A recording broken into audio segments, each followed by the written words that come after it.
তো মাননীয় স্পিকার, সেই জায়গা থেকে ৩৬শে জুলাই আমাদের জীবনে আসলো, কয়েক লক্ষ মানুষ রাস্তায় নামলো, কয়েক হাজার মানুষ চিরতরে পঙ্গু হলো এবং প্রায় ১৫০০-এর উপর মানুষ তাদের জীবন দিল যাতে মানুষ তার ভোটের অধিকার আবারও ফিরে পায়।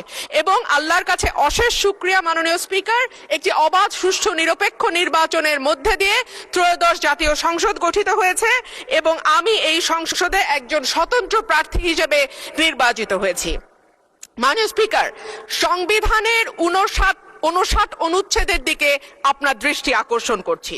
সংবিধানের ৫৯ অনুচ্ছেদ বলছে, নির্বাচিত ব্যক্তিদের সমন্বয়ে গঠিত প্রতিষ্ঠান সমূহের উপর প্রজাতন্ত্রের প্রত্যেক প্রশাসনিক একাংশের স্থানীয় শাসনের ভার থাকিবে।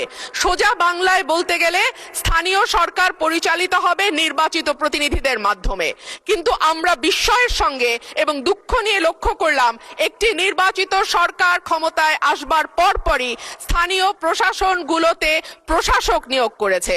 মাননীয় স্পিকার, যখন শেখ হাসিনা পালিয়ে গেল তখনকার পরিবর্তিত পরিস্থিতিতে অন্তর্বর্তীকালীন সরকার প্রশাসক নিয়োগ দিতে বাধ্য হয়েছিল, কারণ আমরা দেখেছি ইউনিয়ন পর্যায়ে, উপজেলা পর্যায়ে চেয়ারম্যান বা মেম্বার যারা ছিল তারাও পালিয়ে গেছে। কিন্তু এই অবস্থা তো মাননীয় স্পিকার এখন আর নেই। এখন তো একটা সুষ্ঠু নির্বাচন দেয়া যায়। সেই জায়গায় আমরা দেখলাম দলীয় নেতা কর্মীদের পুনর্বাসন প্রক্রিয়া শুরু হয়েছে।